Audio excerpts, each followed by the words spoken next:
Hello again.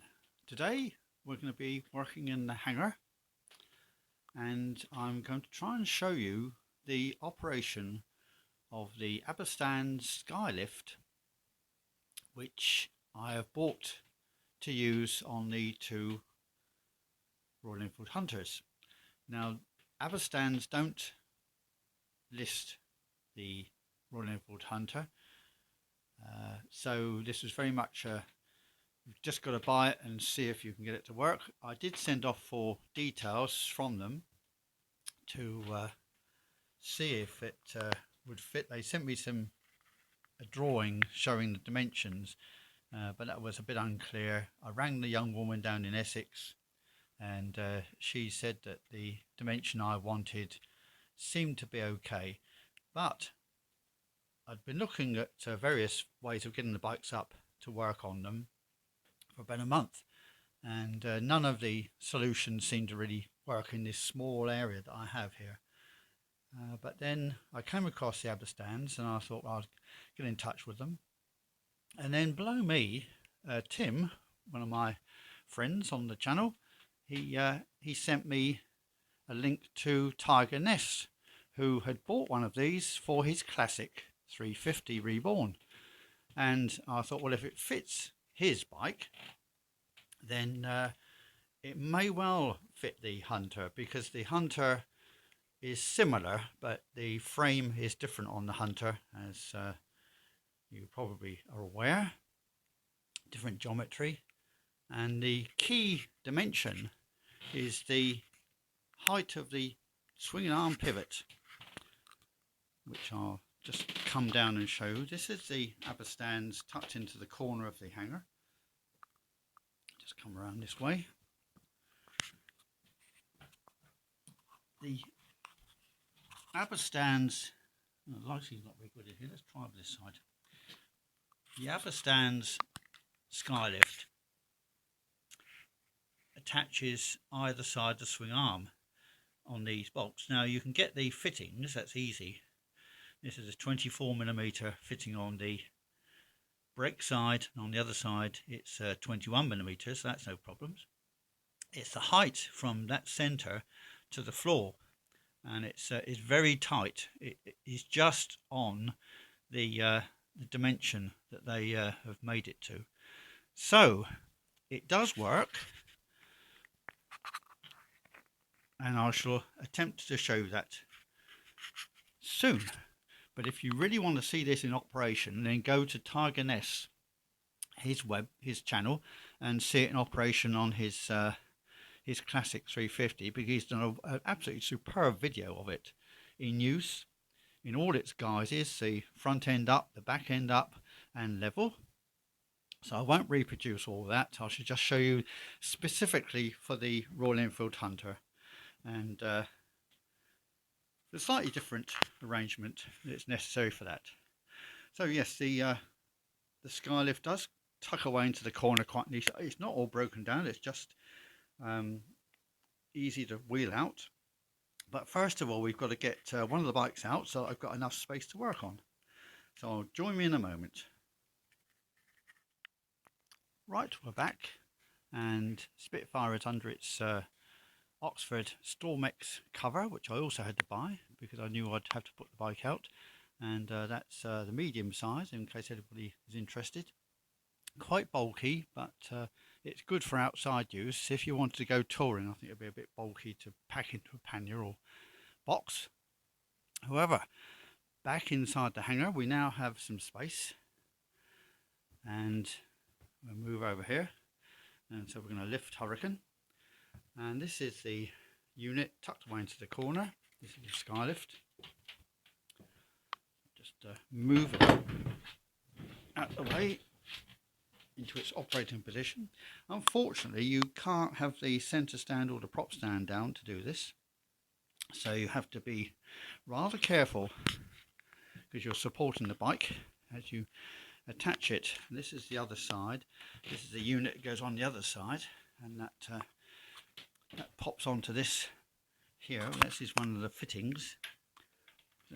And the other key thing to be aware of is that the brake pedal here does actually have to come down, just ease down slightly, just to allow you to pull it in and out. And the other aspect is the footrest foul as well, so they have to be held back by some rubber bands. I'll show you that in a moment too.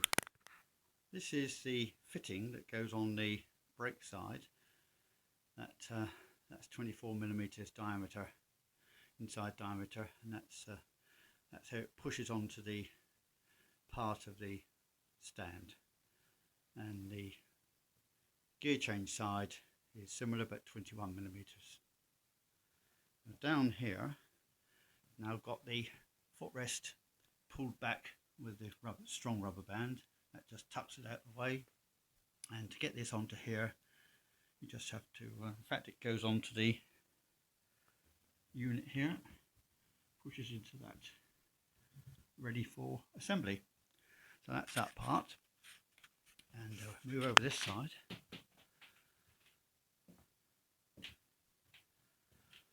And we've got the same arrangement over here. The 21 millimeters on this side, and down here we've got the footrest pulled back, tucked out the way, and that's where the fitting is going to go onto that 21 cross flats bolt on that side. So I'll just, now I'm not going to show you how this was assembled because it took about 2.5 hours to do yesterday.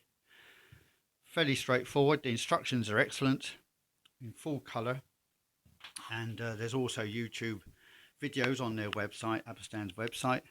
You can't really go wrong if you know how to assemble stuff. Then it's very well documented, and you can watch it also on Tigerness's website. So I'm just going to push it in, but I can't film and do that at the same time, so I'm just going to stop for a moment. Right, well here you can see the stand ready for connecting, and that part there will connect up with that. And to achieve that, you have to get the bike upright and hold it whilst you do so, because you won't have this prop stand to allow you to do it. And on the Abba stands you've got 3 positions, and they recommend the middle position to start with. Well, that was never going to work on the Hunter. It has to go into the lowest position to get this unit as low as you possibly can. But it is just on the dimension, minimum dimension that they have. So it does work, but only just. So I'll push it all together, and then you can see the result when I've done that. Right, well I've pushed the stand in. I'll flip the prop stand out of the way, and I'm puffing a bit because it's made me sweat quite a lot yesterday doing this, because I'm holding the bike up on the bars here. That lower part is socketed in, if that's a word, and you've got locking wheels there and there. They're locked into place. On the Hunter, of course, you've got these grab rails, so I shall move around the other side very carefully, holding on to the bike to stop it falling over. Fortunately, these bikes aren't that heavy. That's the bit I've got to push in over to the other side. So join me in a moment. I might leave the camera running actually. Right, well I'm now over to the other side, and I'm still holding on to the bike. This does help, of course, if you have a willing friend who can hold the bike while you do all this, or you can do it. However, I do not have a willing friend here this morning, just you watching me do this. So that's going to go onto that nut, which is the 24 millimeters across flats nut. You can see that it's all ready to be assembled. Now I've got to hold the brake pedal down as I do it, because it does just slightly foul. So that unit there will slide onto that square tube there, and then it's nipped up with Allen keys and things. So I'll come back in a moment with that. Right, we're back. Now I've just slid that this part on to that tube, and you can see now that this section is going to line up with that. It will need a slight adjustment to the left by the looks of things. You can see that, probably not. And then you tighten up. Down here you've got a couple of got a little screw adjuster and an Allen thing to nip it up tightly, and an Allen key which they supply on it there. So we're going to just push this in. Right, well that's now safely located into there, and on the other side I've just checked that as I pushed it in. Had to depress this the brake pedal to allow this to slide beneath, but it was, yeah, there's nothing too difficult about that. These are there's an Allen key here which I've tightened up, and that one there as well, so that goes back into there now. And then just tighten this up, not over much, just enough to hold it all in place. And now the bike is completely solid on there. So mission accomplished. That's the first part. So yeah, it's all solid, brakes are down, all safe. Give it a good shake. Yeah, that's fine. Right, well join me for the next part where we raise the bike up a bit. So here we are for the part where we raise the thing, and down here we've got a little release valve which needs to be tightened up, and that's the foot pedal. This is the ram which raises all this up. Now what we have to do to get it to raise level is to bring that part up above this, because you can't push the part that goes into there in at the moment, so we just have to raise it all up. So I'll just pump it up a little bit. Bear with me.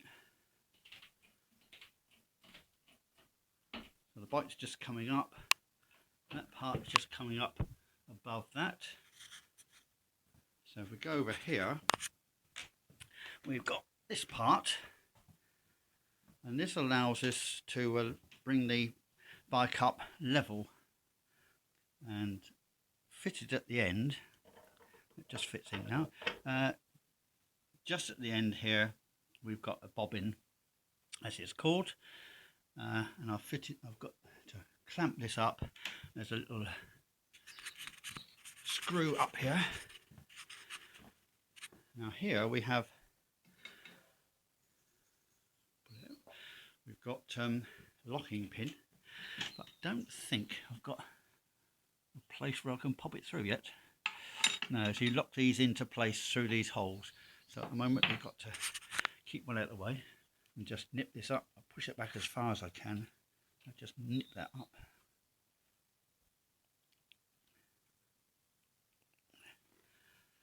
And now there's a strap which they supply, and part goes around here, and part on the Hunter will have to go around the swing arm, because on so-called super bikes, and this is a super bike of course, as we know, those of us who have got Hunters, they have a thing called a bobbin screw. Quite what that's for, I don't know. Anyway, we don't have that on the Hunter, so we've got to use the swing arm to attach this to, and that holds the back end down as you raise it, causing the whole bike to raise in a horizontal mode, all being well. Right, so that's the arrangement I have for getting the bike up level. You can see the front wheel is off the ground, and so at the back this is now locked up with the locking pin here. I haven't released the pressure because I'm about to take it a bit higher, and this is the strap that I put around the swing arm here and down the bobbin on the end of that there. So we've now got to pump it up a bit higher and get a bit more level. Just pop that up, hit the way, take the pin out, pop it in there, hand it all in place. I'll just pump it up a bit and the bike goes up. The strap holding it down at the back. Just checking there's nothing getting fouled up on the way round. All seems well. So I'll just stop for a moment and pump, and then I'll join you when we've got a bit higher. Right, well I've now got the bike up at its full height, locking pins in place, the pressure has been released, so that's now solidly and securely locked into place, and all seems well. So now we can walk around the bike just like this, and now that's so much nicer to be able to work at this height. For doing, had I had it for when I did the audicator, that would have been lovely. And you can now see that you can get to the crankcase shield, do an oil change, do all the bits and pieces you want to do. So I'm very well pleased, I have to say. So thank you, Tim. Thank you, Tiger Nest, for showing us that video on your channel. I'll put a link to the bottom on the bottom in the description, and the Abba stands first and foremost, of course, for a fantastic bit of kit, which as you see it here cost £490 in the UK, including shipping. So there we are. Can't quite get back far enough to show you everything, but anyway, it's all there and it's all secure. Thanks very much for watching this. In this mode, with the strap attached to that part of the Skylift and the bobbin adapter there, and I've got a bobbin adapter here which I put in at that point there. I ordered the wrong size. It's an M8. It's actually M10 is the size you need, bobbin adapter from Abba stands. And with this, the rear wheel stays on the ground and the front end comes up. So now you've got access more easily to the front end, and it will go higher, but I don't actually want to be doing that, so I've just put it partially up, but it will obviously go much higher if you want it.